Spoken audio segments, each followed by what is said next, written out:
Welcome.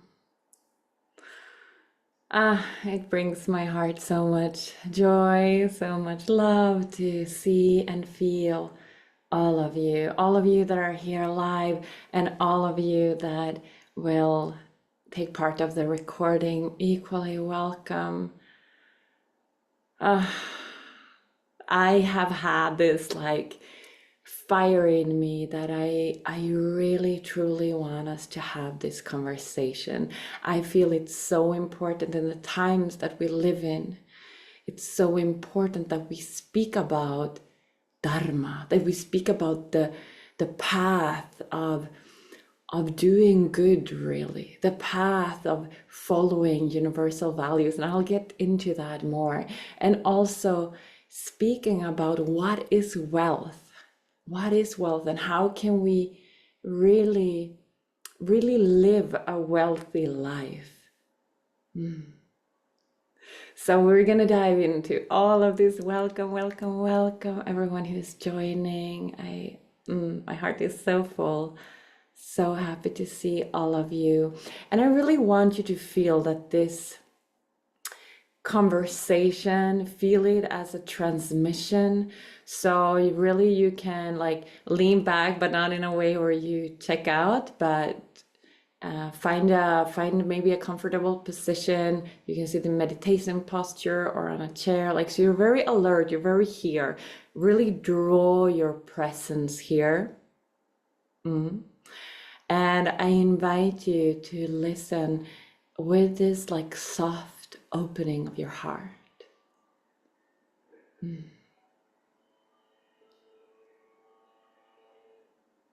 And for those of you who don't know me, my name is Lovisa Dahl, and I'm a mentor for women who really want to reclaim their pleasure. And I have also, the past decade, I've been diving really deep into healing and into wisdom. Particularly, I have studied Advaita Vedanta, which is one of the Hindu darshanas. So sometimes you will hear me say words in Sanskrit. I will explain them when I do. This is part of the tradition that I come from, the Vedic tradition. And I'm a ceremonialist, so I ritualize everything, which is why I invite us to begin this with a prayer. So come into your body. Yes, good.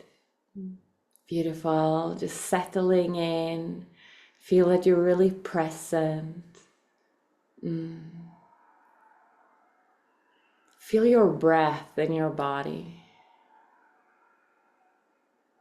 No need to change anything, just feel how it enters, how it leaves the body. Yes, good, beautiful. And if you feel resourced, you can close your eyes.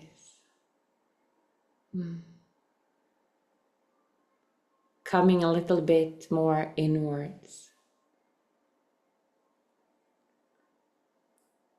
And just be yourself. Be yourself. Let all of the roles, all of the musts, all of the shoulds, the whole list of things to do, let it all drop just for this moment and come into yourself. Be yourself.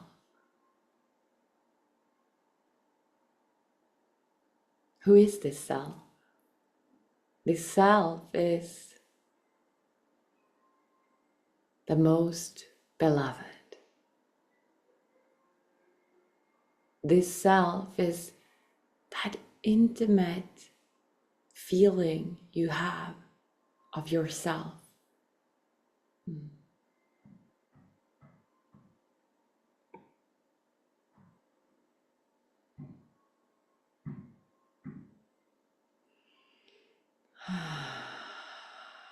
And feel that breath.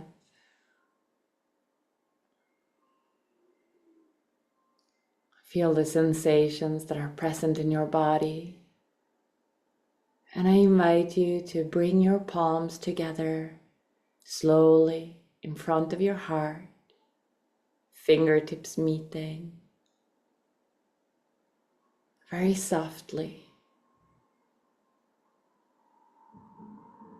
This is where we begin our inquiry of the day.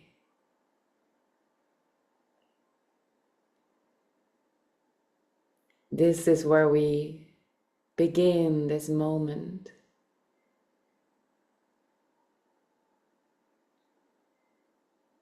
Where we sanctify this moment.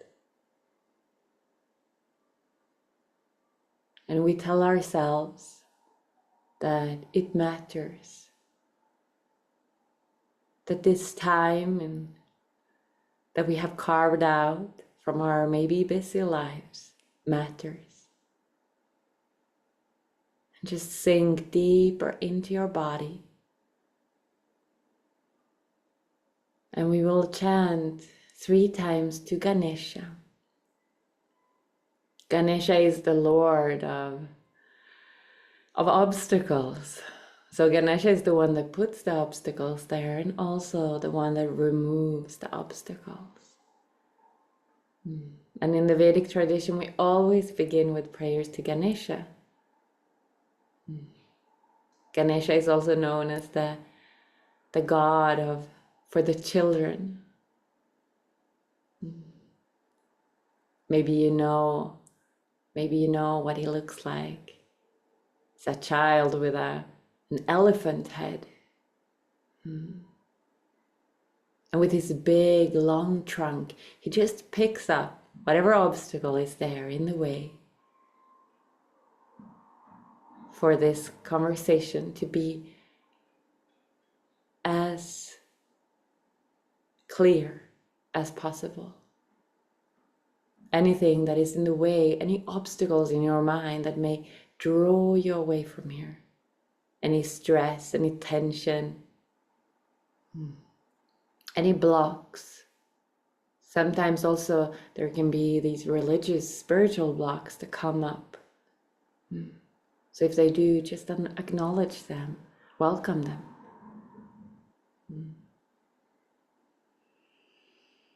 So Ganesha with his trunk picks up any obstacle and throws it away, leaving the path clear, open, receptive, and most auspicious. Om Gam Ganapataye Namaha. Om Gam Ganapataye Namaha. Om Gam Ganapataye Namaha.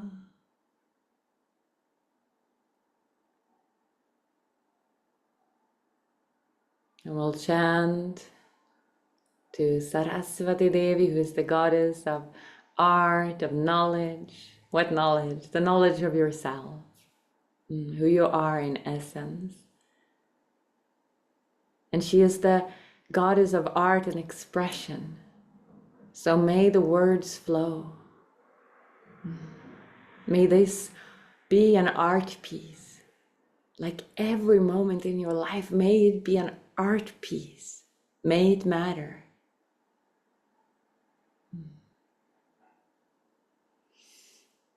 Om Saraswati Namastobhyam Varade Kamarupini Vidyaram Ham Karishyami Siddhir Bhavatum Me Sada. Aim Arim Om Saraswati Namaha. Aim Arim Om Saraswati Namaha. Aim Arim Om Saraswati Namaha.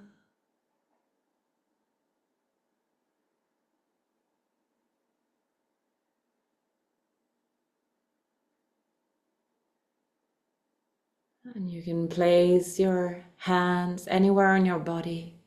Maybe you want to feel your heart. Maybe you want to feel your womb,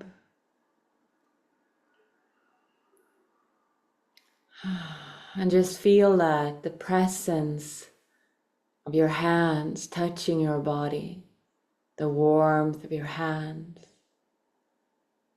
Maybe you can feel your heart pounding. Maybe you can feel your breath.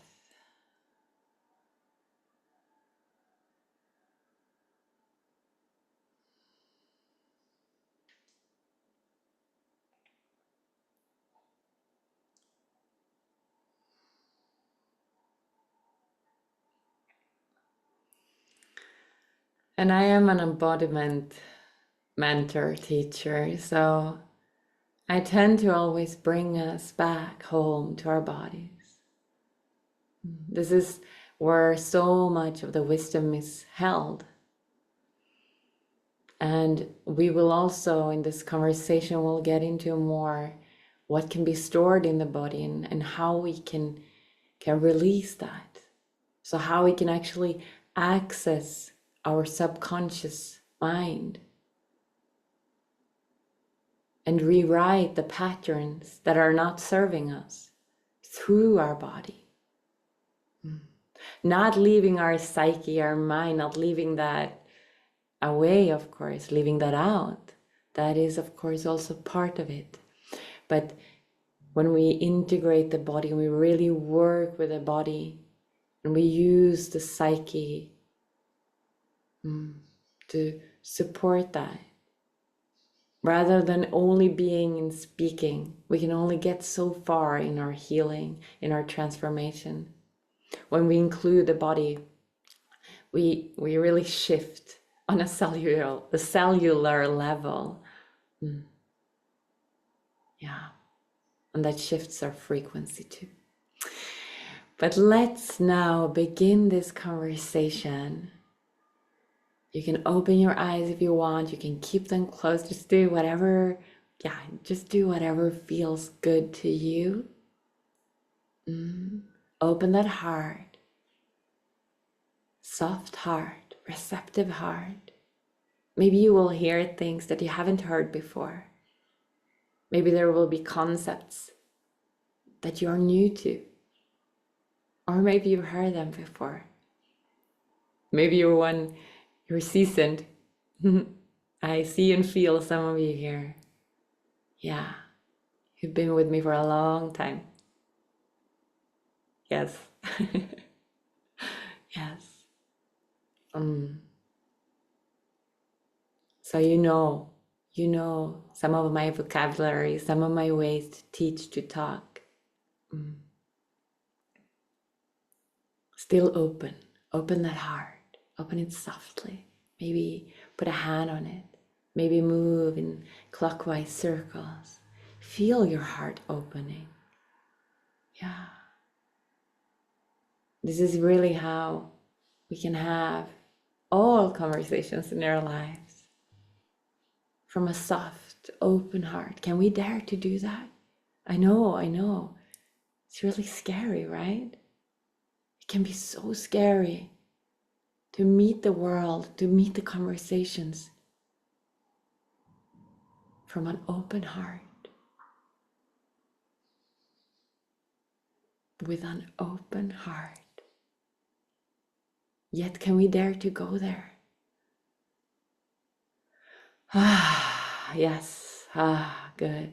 Exhale, and release some of that tension around the heart.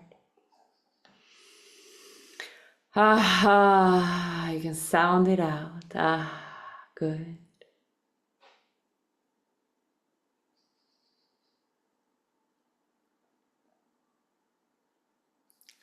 The conversation, the transmission of today is one that we rarely find in this world. And it is so important. This conversation, this transmission can shift your entire reality if you let it. Your entire perception of yourself, of your purpose.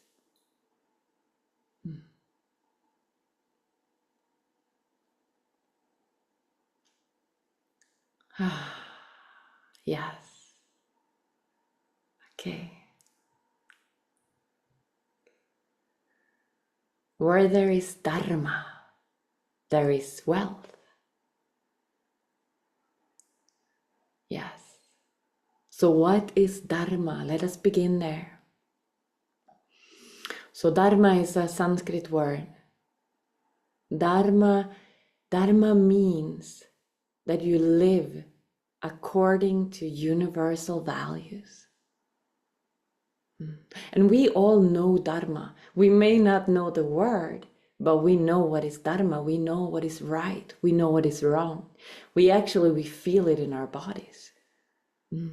Have you ever lied? Have you ever lied and you feel in your body like, ooh, it doesn't feel good, right? Yeah, because it's not aligned with Dharma. It's adharma. So in Sanskrit, when we put an A in front of the word, it negates it.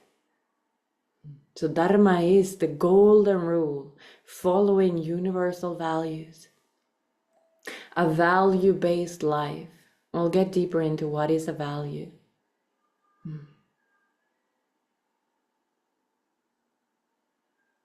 That is Dharma. Adharma is when we lie,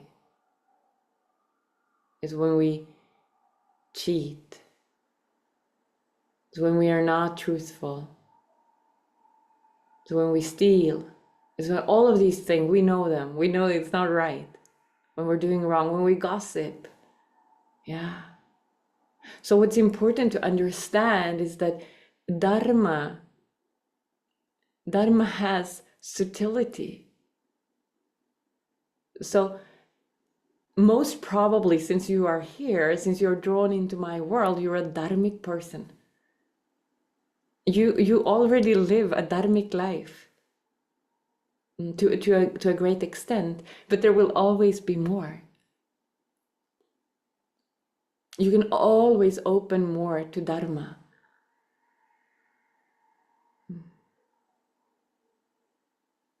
There will always be nuances.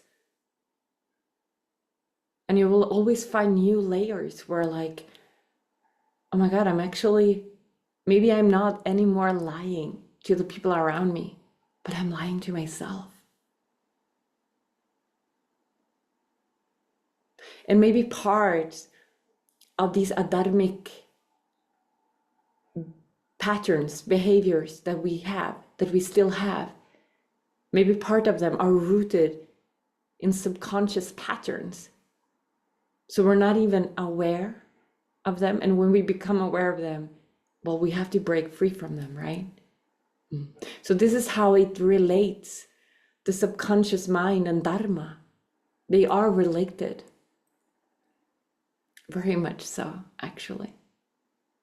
Because our subconscious patterns that we have accumulated in this lifetime, but also in previous lifetimes. So it can be ancestral patterns. It can also be things from your childhood traumas that are stored in your subconscious mind, and it makes you act, speak, and think in certain ways. And these can be dharmic or adharmic.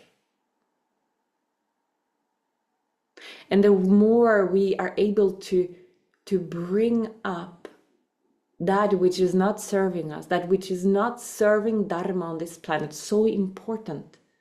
We are here to serve Dharma.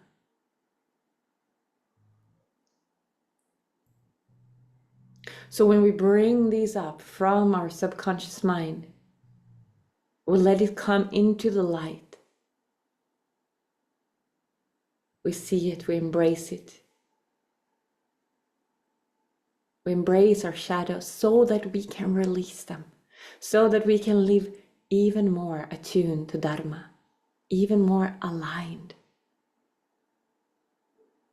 Is this landing?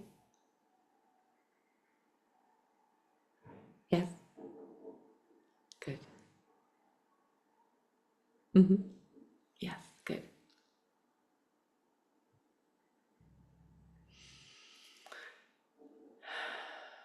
So Dharma is the golden rule. I do to others as I want them to do to me. I treat them as I want them to treat me.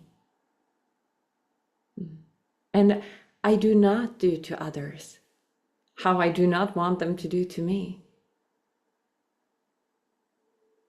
I do not treat people badly because I do not want to be treated badly. It's very simple and yet so profound. And we all have this compass within us. It will happen that certain people live very far from this compass, but they're still aware of it. And I cannot go into the karmic model now because that's very, very vast, very big. But what I can say is that we accumulate karma from all of our thoughts, words, and actions. We accumulate karma. So maybe in this lifetime, but like sometimes we will see people doing bad things, but still it looks like they have all of these, they have maybe the wealth, they have the money, they have the, I don't know, they have love, they have all of these things, and we're like, how could that be? When these are dharmic people, how can they have this, all of these values in their, or all of these things, desirable things in their lives? But how do they feel inside? When we do something bad, we feel bad inside. And then we will have to try to escape. If we cannot face it, we will try to escape that feeling. Maybe we will turn to alcohol or sugar or food or, you know, whatever, or any other type of drug. We will search for a way not to feel, to numb that pain. And then there are also karma that is there, like in your, you see it like as your account, your karmic bank account. Okay, so there it is, it's stored there. And then for your next life, you will take another birth and you will need to meet these karmas, some of them.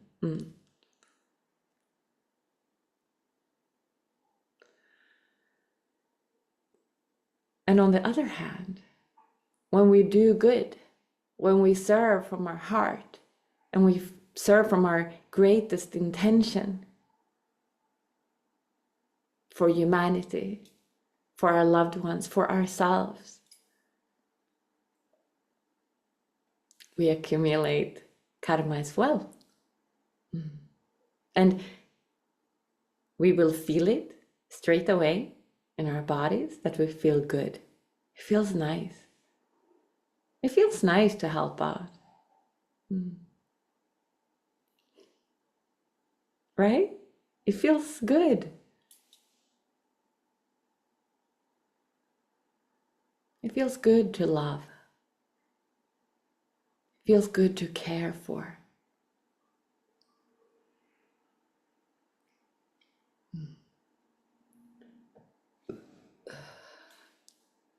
I'm burping. There's a lot of energy moving in our field. I forgot to say that in the beginning. I'm also educated in biodynamic healing and inner child healing. And those are the main healing modalities that I work with. And so that is very much part of my work also. Yeah, we'll get into that more towards the end. But, okay, so now we know what is Dharma, and we know what is Adharma. So where there is Dharma, there is wealth. So what is wealth? Wealth. Yeah, wealth is often we think of money. And wealth is money, absolutely. Wealth is resources. Whether that is wood if you need to build a cabin, or money if you need to buy food, or but wealth is also the sunshine in your face. Wealth is the healthy relationships that make you feel yourself, feel good. The healthy relationships that help you expand, grow as a person because you feel safe. Safety as well. The capacity to be present as well. Very much so, because when we are in the future or in the past, we can have all of these worries and all of these regrets or whatever. We're not present. We're not in the present moment. But what we will see is that in the present moment, when I'm really present with myself, everything is in order. Feel that now. Connect to yourself, your innermost being. And this is not like a self that you have to dig for. The self that is you, that always has been you and always will be you, in and through all of the lifetimes, in and through all of the experiences. This me, this most intimate sense of me. This is the most beloved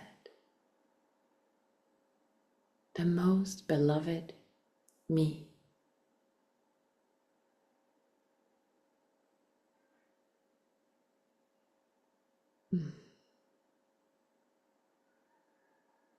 So when I'm there with myself, present with existence,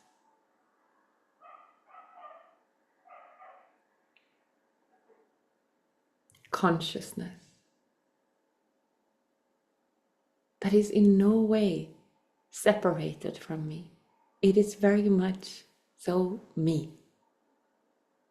The me in myself and the me in you and you and you and you and you and you and you and in all of us.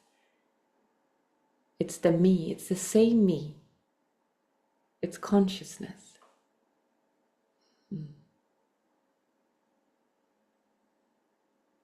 This is why in Advaita Vedanta we say that there is not one God. There is not many gods. There is only God. Non-dual being. And sometimes we think we need to dig to find this self. It's like a higher self, or it's a often also we have that it's a God that is separated from us. So say in Christianity, for example, we have it's me and then it's God. But that's not true. That's not true. How could there be? How could it be?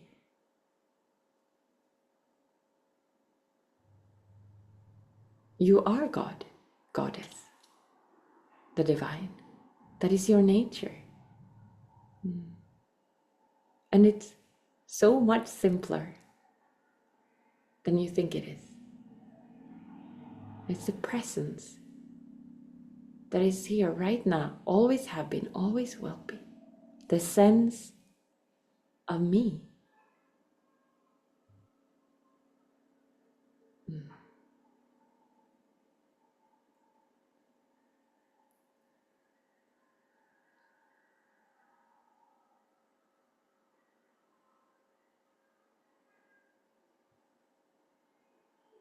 And when we are present with ourselves, all is full. There is no lack.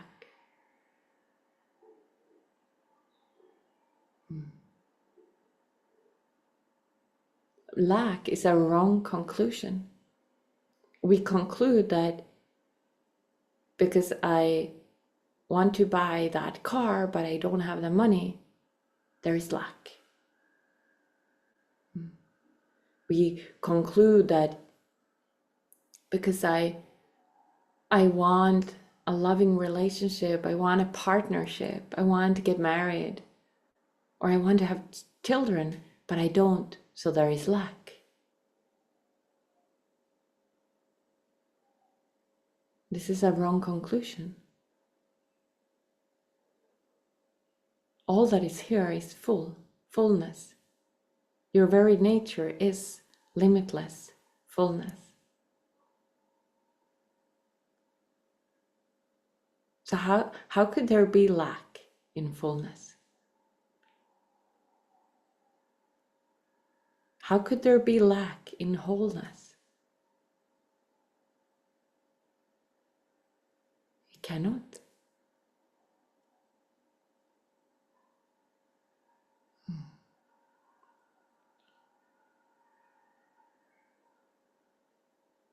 But most of the time we are in the future where we see, we have all these doubts. How is this gonna go? I'm gonna have this class today. How is it gonna go? How is it gonna unfold? What if I throw up? What if?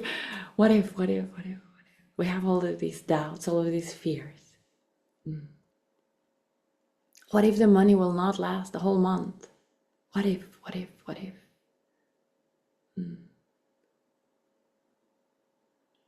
if I cannot feed my family? Yeah, it's a legit concern for many people. Yet in the moment, when you're present with yourself, there is no lack. Lack is a wrong conclusion.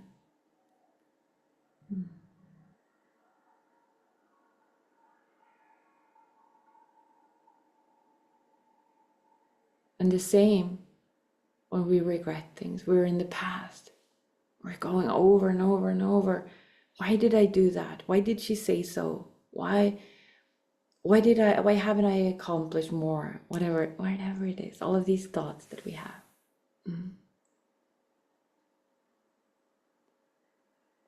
We're not present with ourselves. And this is why maybe you have some experience of meditation or of being in nature.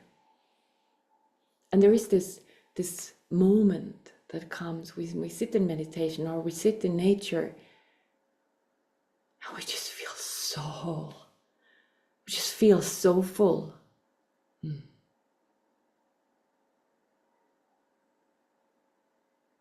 Because the vritti, the thought modification that we have, the state that we are in, it reflects our innermost nature as whole, as complete. So you are not those states of consciousness. You're not when you feel grumpy. That's not you. It's not you when you feel peaceful either. You are not that vritti, that thought modification.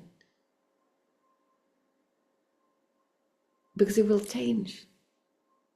And you are the unchangeable. You are the illuminary of all your thoughts, all your feelings, all experiences. You are the illuminary of all of it. That is your nature. It is a nature that does not change.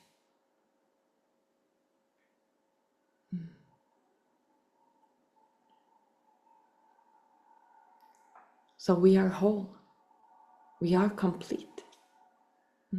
And this is also a very important thing to remember when we go on this deep healing journey, that it is to work with our subconscious mind and to bring up what is there to be seen, shifted, so that we can live more freely, so that we can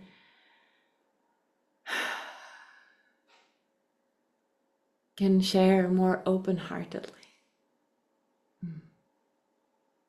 And also so that we can call in the material wealth, the intimacy, whatever it is that we desire in our lives.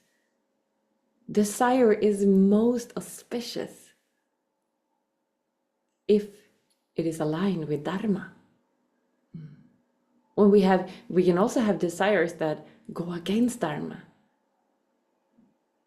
Then we know, no, I will not go after this because it's not aligned. And when I do, it will hurt myself and others. And when I hurt others, I hurt myself.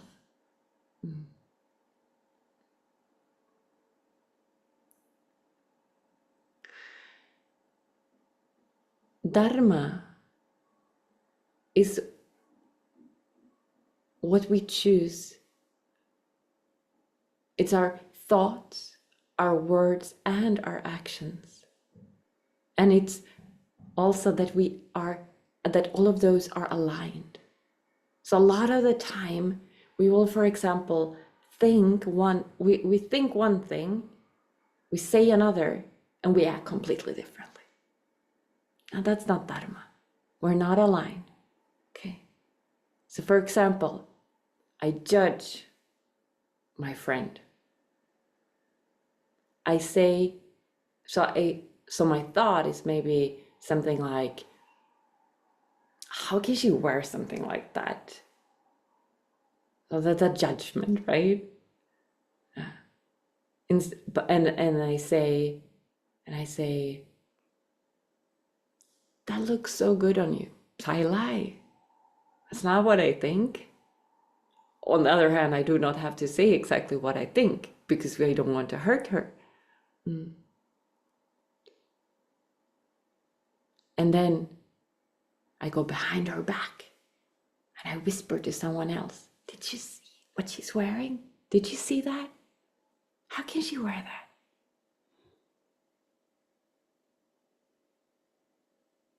I'm not aligned. This is not Dharma. And gossip is one of these ways that it may feel subtle. It may feel like it's not a big deal, but it actually is. It actually is.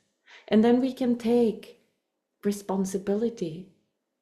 We take full responsibility of our own actions, thoughts, and words. And now maybe you go like, yeah, but sometimes I think things that are judgmental towards myself and towards others, that are mean. Yes, we all do. We all do. We all have these thoughts. But it's about how we meet them. How do I choose to meet them? So for example, say that a thought comes up like, you're not good enough. You're not good enough to do something. You should not give this class. You're not good enough. Okay, you should not give this class. You're not good enough. That thought comes up. So what do I do with that? Do I let that become my words? Do I say that to myself, to others? No, I'm not giving a class because I'm not ready. I'm not there yet. Do I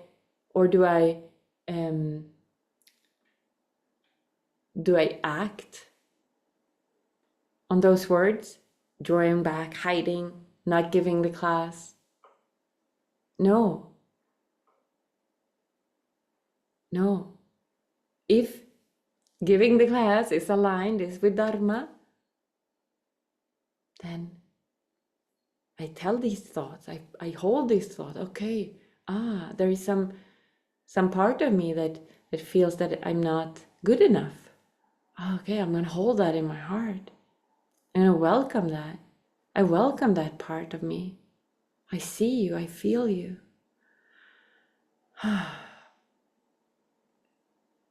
And then I can do something that is called Pratipakshabhasana. So that means that I do the opposite. So for example, with the friend that was wearing something that we judged before.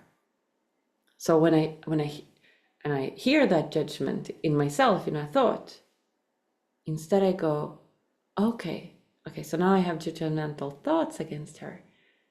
Instead, what do I really admire in her? Oh, she's such a good dancer. Oh, I love how she dances. Or she's such a, oh, her eyes are so beautiful. So you see what I do?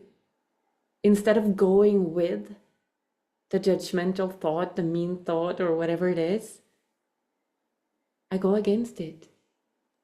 Because there will always be, with each person on this planet, including ourselves, there will always be positive and negative things that we think about them. So even a person that you dislike so much, there will be good things to say about them. And then we do. Because that is Dharma. And it's not about lying. It's about bringing forth that which is positive. It's a choice. And the more we do this as a practice, the more it becomes habitual.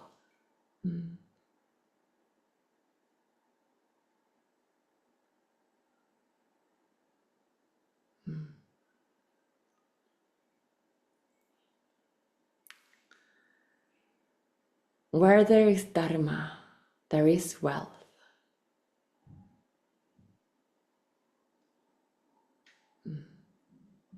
So when we know what Dharma is, well, we know what it is, but when we know what is most auspicious for us in our lives, and we really align ourselves to Dharma, really feel, is this good? And there are many values. So Dharma is living a value-based life. Okay. So what are values? So the main value that we usually speak about is ahimsa. So ahimsa is non-injury. Himsa means injury. When we put an A before, it negates it, so it becomes non-injury. So ahimsa is non-injury. So that is like the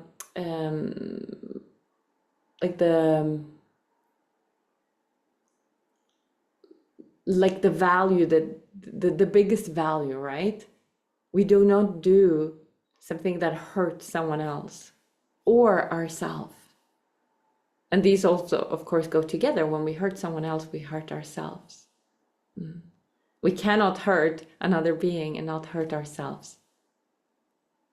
How subtle it may be, impossible. Because we are all interconnected. We are all one, the same.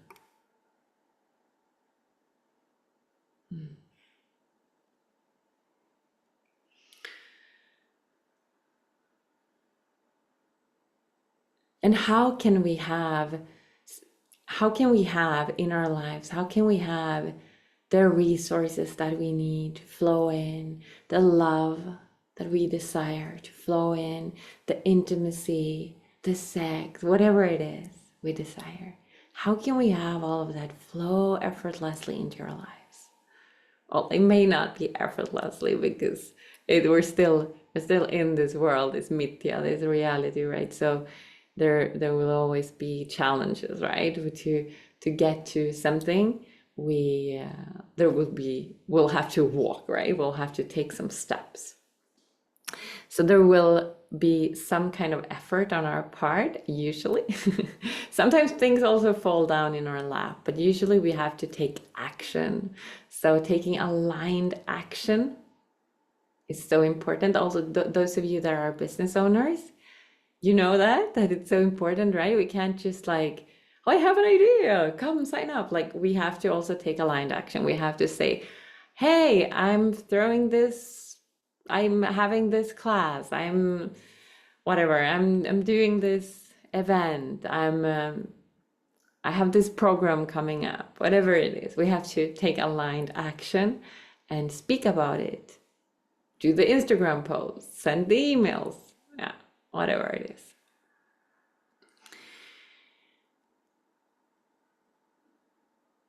But how can there be ease in our experience of wealth? So here we also need to separate that, because a lot of the time we think that wealth is something where there is actually no wealth. Like a person can have so much money, so much resources, even love, even the most incredible sex you can think about, and not have wealth.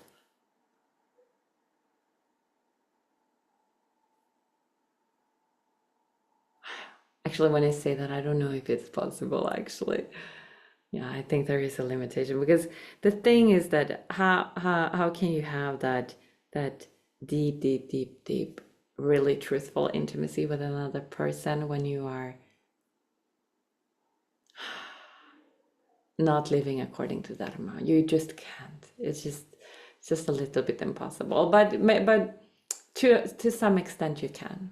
To some extent you can. And we definitely see it with money. There are many people in the world that have money that are adharmic.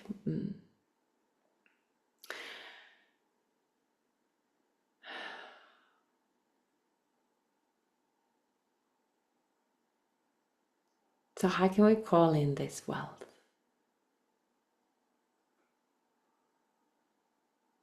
We acknowledge the wealth that is here. Lack is a wrong conclusion. Look around you. Where is there not wealth?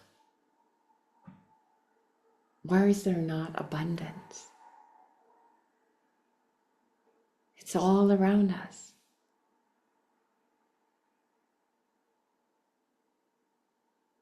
In the sunshine, in the plants.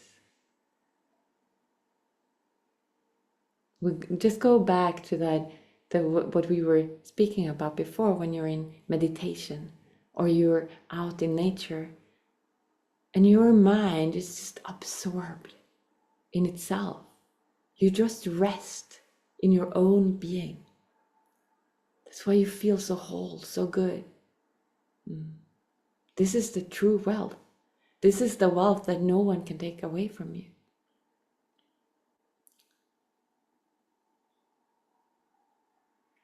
Being with yourself, being yourself.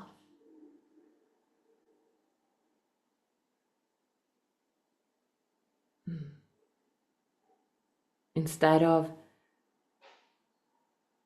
the lack mentality, my breasts are not big enough, my hair is not long enough, my hair is so thin, I'm too long, too tall, too short, my eyes are too light, too dark. Whatever, we put all these judgments upon ourselves because we identify with the body. Or we identify with our mind. No, I had such a traumatic childhood, so I cannot have the wealth I want in my life. I cannot have loving relationships, but I'm too broken. But this is not true. You are the source of wealth. So wealth is really never away from you.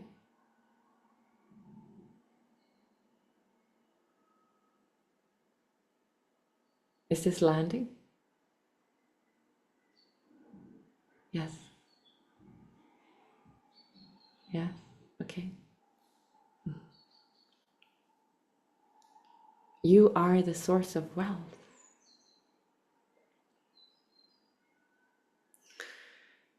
And in this reality that we find ourselves, There are infinite possibility, infinite potential. So the desires that are there in your heart, the desire to grow your business to $1 million business, or your desire to meet a person that you can spend the rest of your life with, the desire to have children, the desire for dancing naked under the stars, the desire to bathe in the ocean naked. I don't know what desires you have. We all have different desires. As long as they are dharmic, it is most auspicious to go after them. Why would we have desires if we're not made to fulfill them? And not all of them we will fulfill. Like Swami Saraswati Dayananda, one of the teacher of my teachers, he used to say, if it's there, you'll get it. And if not, not. It's as simple as that, right? Because we are not in charge of the fruit.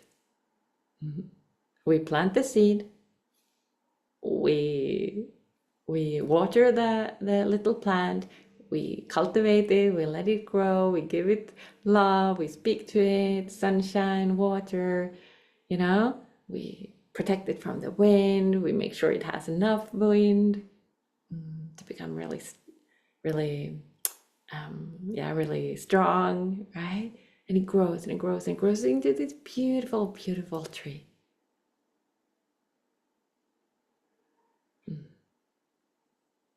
But we cannot know the fruit it's gonna give. Maybe it will not give any fruit at all. Or it might, or it will.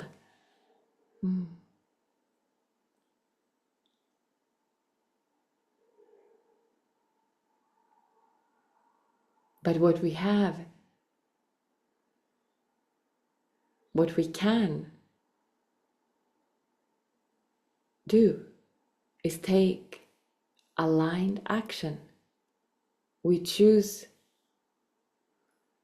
our thoughts, our words, and our actions towards the desires that we have. And there is no desire too big. Oh, I wanna scream this from a rooftop, from the highest mountain. I want to scream it. There is no desire too big. The desire is there in you. Go for it. Do it. Do the bold thing. Do the crazy thing. That if there is something I have learned on my more than a decade on this journey of entrepreneurship and running a business, helping women,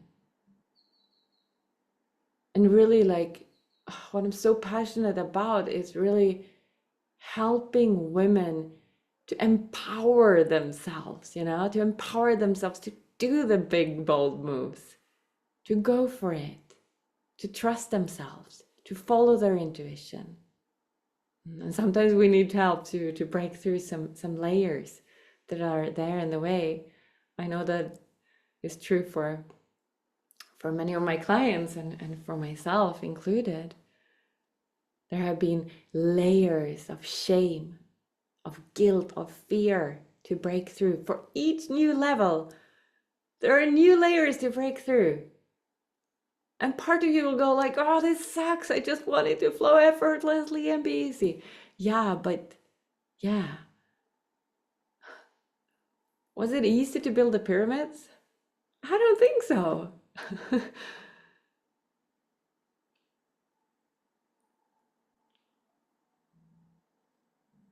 Were the greatest inventions? Were the greatest inventions that we benefit from every day, were they easy? I don't think so. No. There were probably a lot of inner things to break through and outer circumstances to break through to get there. Lots of energy moving now. Beautiful. Okay. So let's speak a little bit about our subconscious. Okay. So we have in our subconscious, there will be things that are stored, traumas, experiences, and these can come from definitely from this life, from our childhood, but also from previous lives, from your ancestral lineage. So sometimes you can oftentimes you can feel it. You can feel like if there's a block, like you can sense that there is something there. It's like a cap, right? It's like a roof, and you just feel unable to move outside of that. It's like when you try, you just bounce back. And this can be with money, for example. You've reached, like, maybe you have, like, you're at a certain level in your business, you're making a certain amount of money, and you have clients coming in, for example. It's working, but you want to get to the next level, right? You want to be able to serve more. You want to take that leap and go to that next income level, but it just feels like blocked. So then it's very likely that there is something there in your subconscious mind. And my experience is also, with my experience, I also know that these things, they are not always like, you can't always, like, you can't think your way to them, like yeah, because my mother was like this when I was a child, or my father did this, and then because of that. Like, sometimes you can like reason your way to it, and then you get some insights which can make you shift. But then there are certain things that you can't really do like that, because it's stored in your body. So it's stored in your psyche, in the subconscious mind, but it's also stored in your body. And just also so you understand that these things can also be ancestral. So sometimes we have a hard time understanding this, that how can something be stored in my body that happened to, say, my grandmother's grandmother? But things are passed down generation for generation for generation. So I'll just take an example, like when Russia invaded Ukraine, I started, like, I didn't even know it, and I couldn't see, like, my eyes, I couldn't see. I got the worst headache you can imagine, and I just started to throw up. And I had to lay in a dark room for, like, I think it was like 24 hours, maybe a little less, like 20 hours or something like that. And I was just like vomiting until there was nothing. And when there was nothing, something came up that felt ancient. Like, I have no clue what that was. Okay, I'm sorry, I'm grossing you out here, but and I did not know that Russia had invaded Ukraine. I didn't know, I didn't even know it. But my body reacted so deeply. And in my lineage, so part of my family, half of my family, they have lived under Russian occupation. They have actually escaped Russian occupation and had dear ones be killed right next to them. Like, so in my body, like, and now that I speak about it, I can feel it. Like, I feel the truth of that story alive in my body. Like, I was not there, but part of me was definitely there, And this is how it goes with, so then just to finish the story. So when I came out of this after like 20 hours of, yeah, hell, my husband tells me, Russia just yesterday Russia invaded Ukraine, and that it was like at the same hour, I had this bodily reaction. So this, this just shows how connected we are to our ancestral history.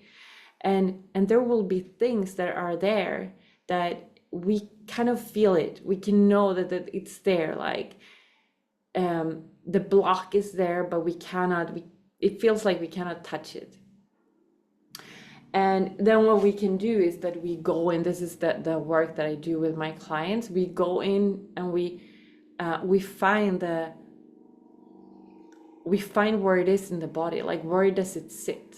Like, is it in the heart? Is it in the womb? Is it in the whatever, wherever it is, wherever you feel the sensation.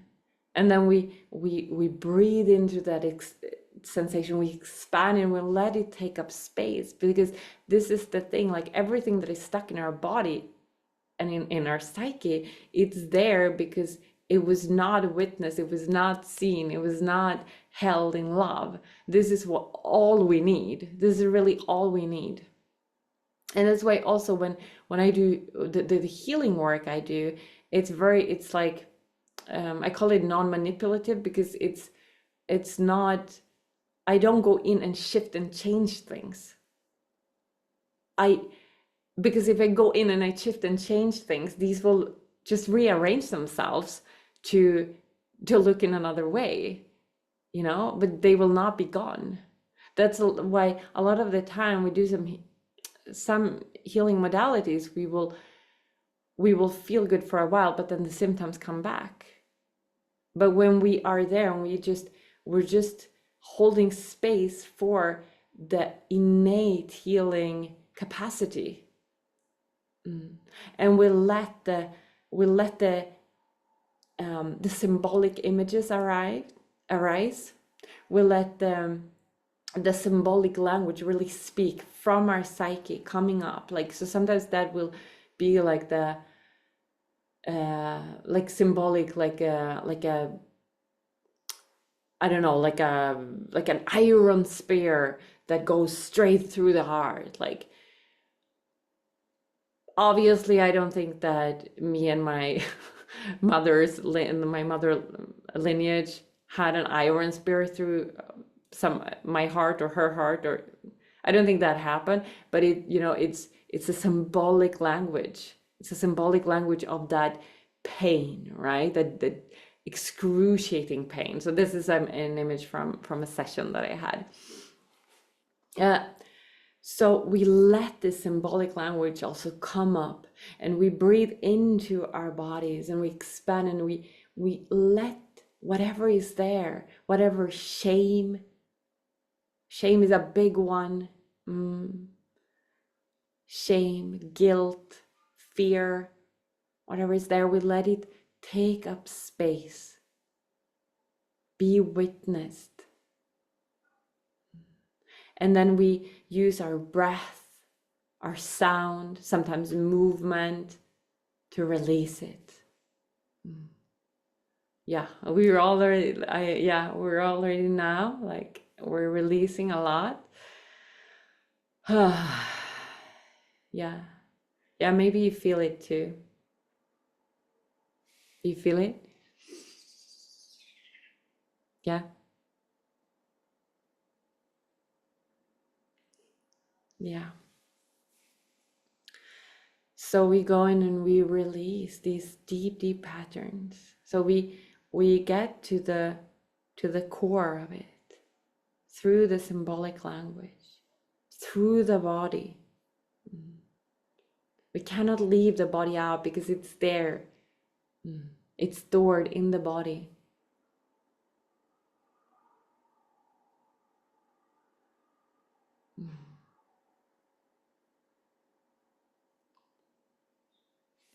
And this is like what's so important to understand is that when we do all of this healing work, it doesn't make us more whole. You are already whole. You are already complete.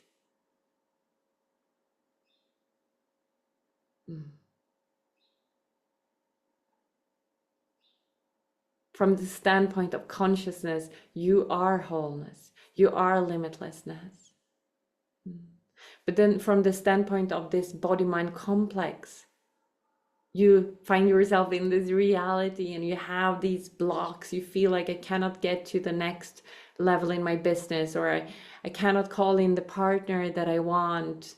I'm not open to receive money, intimacy, love, whatever it is. And then we go in and we work with these blocks. And it is a relative freedom, of course. The ultimate freedom is you. The ultimate freedom is you, the most beloved, free as an already accomplished fact, whole.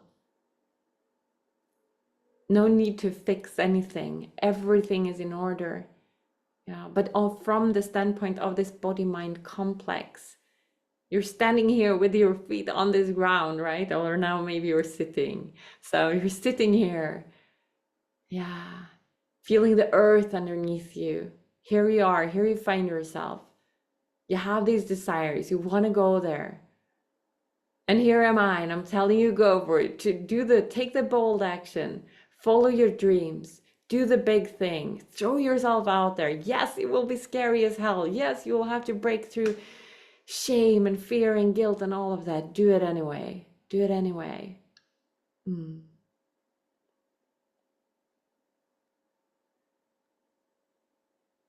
If that is what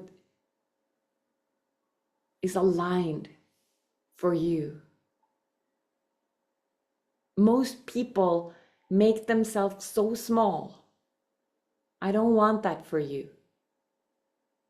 I want for you to live your fullest. I sometimes say that the ultimate goal of course is knowledge of the self, and just that with that comes this inner contentment, this knowing that I am wealth, I am the source of wealth. So I can rest in that.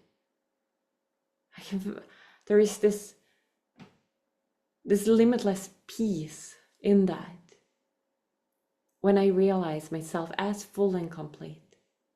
And this is what the Shastra, the text, the Advaita Vedanta, this is where the vision takes you step by step to realizing yourself as full and complete here and now. But then, yes, we have this other standpoint, right? Where you're here, you find yourself in this reality. And I often say that my goal is of course the ultimate freedom of knowledge, but also the relative freedom. Like, how free can I be? Isn't that a wonderful question to ask oneself? How free can I be? And like, just look at people that you admire, that inspires you so deeply. People that have built empires, like that do so much good for the world. One person can change the world. What it takes is a bold heart and the readiness to meet whatever is there.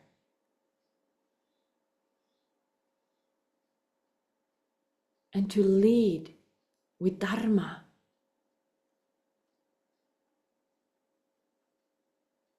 And the more anchored into Dharma you are, the more you will experience wealth in your life.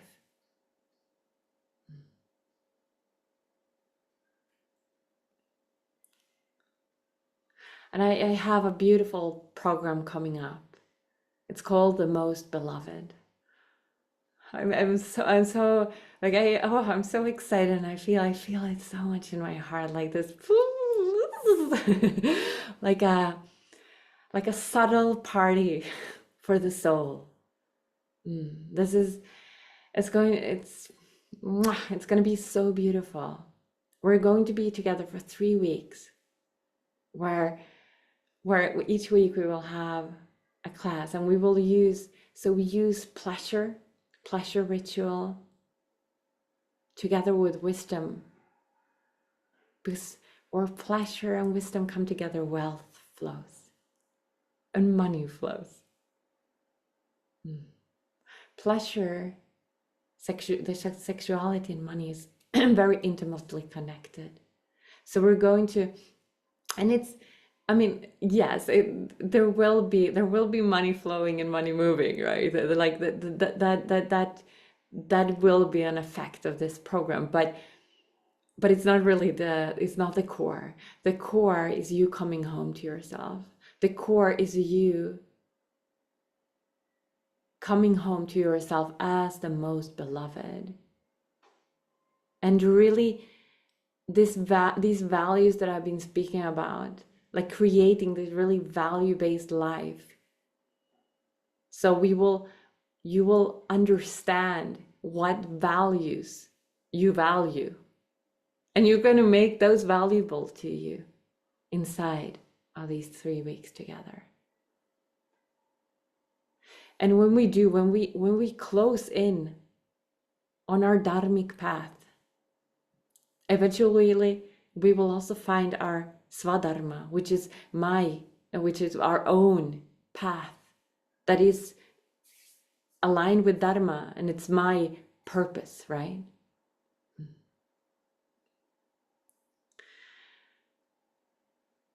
And we will revel in teaching. So we will meet live once per week for 3 weeks, but then we will also have teachings, transmissions coming through in the Telegram group. So we'll have this sacred space where there will be knowledge, teachings, inspiration flowing to really hold you,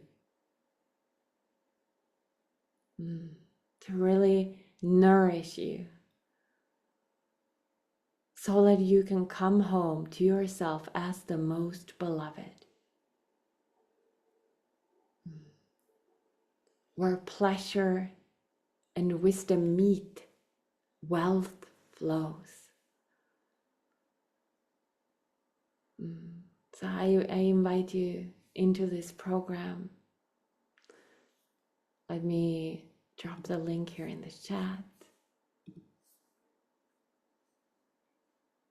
It's 33 euros for now. The price will rise.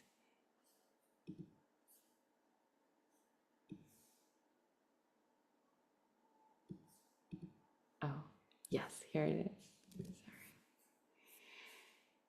So yes, it's only 33 euros. We'll be together for 3 weeks. It's going to be this delicious, yummy party. Okay, here I am. Okay, so there we are. And then for those of you, I feel that some of you are also ready to dive deep straight away, right? Okay, so for you, I have this really beautiful offering that when you sign or re-sign, so for those of you who want to re-sign for the first half of 2026 or longer, so if you sign up for 6 months, you actually get the rest of this year. It's almost 3 months, right? You get that as a gift from me. So we can start right away. And when you sign privately with me for one-on-one mentorship, where we do this kind of work, we really attend to what you want, right? So we go into the pleasure practices. We can, some women that come to me are of course pregnant, since I'm an orgasmic birth practitioner and I have had 2 orgasmic births myself. So of course some of you will be pregnant coming as well. I have limited spots, I'm just saying that so you know, so there are not so many. But when you sign or re-sign now for the first half of 2026, you get the rest of this year as a gift. And you will get the most beloved, you also get included. So yes, you can just DM me to apply for private mentorship. And this is really high level, really it's really reserved for those that are all in, that really want to go on this journey, are really ready. Okay? How do we feel? You can put in the chat. Wonderful. Amazing. Thank you. Yes, yes, yes. Hearts. Thank you so much. Thank you. I feel you in my heart.